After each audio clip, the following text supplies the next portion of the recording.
cours d'une table ronde sur le changement climatique. Tenu lors du 6e sommet Union européenne-Union africaine, le chef d'État gabonais Ali Bongo Ondimba a fait part du projet du Gabon de produire de l'énergie propre. Le Gabon ambitionne dans sa transition énergétique de sortir d'un mix énergétique composé à 50% d'énergie fossile pour atteindre d'ici 2030 un mix énergétique 100% propre, dont 80% d'hydroélectricité. Le Gabon souhaite ainsi que ses efforts dans la lutte contre les changements climatiques contribuent à développer son économie et à créer des emplois.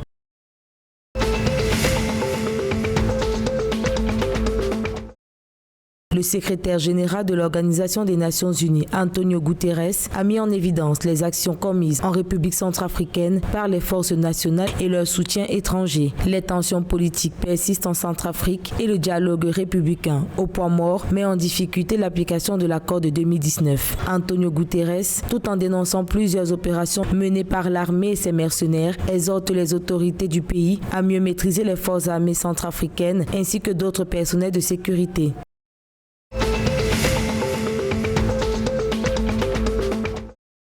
Le président Félix Tshisekedi s'est exprimé sur l'expansion de la cybercriminalité en République démocratique du Congo au travers des réseaux sociaux. Il a épinglé les problèmes liés au harcèlement sous diverses formes, l'usurpation d'identité numérique, la diffusion du matériel à contenu tribaliste. Pour le chef de l'État, cette triste réalité se vit malheureusement au moment où le dispositif légal actuel en la matière montre ses limites. Pour y faire face, le président Tshisekedi invite le gouvernement à finaliser le projet du Code du numérique et de le transmettre au Parlement pour son adoption.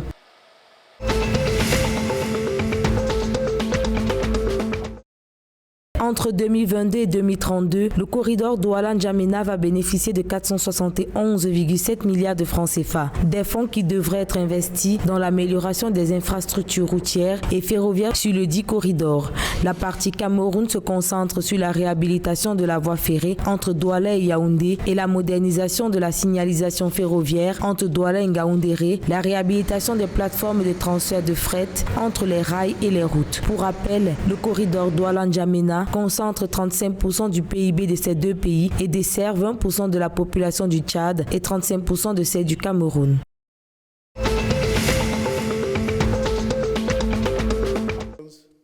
Le président d'Afreximbank, Bénédicte Orama, s'est entretenu le 18 février à Bruxelles avec Mahamat Idriss Déby, président du Conseil militaire de transition du Tchad. Il a manifesté la volonté de son institution d'accompagner le Tchad par des projets touchant quelques secteurs tels que l'énergie, le transport, la santé. Des initiatives d'Afreximbank visant à stimuler l'expansion, la diversification et le développement du commerce sur le continent.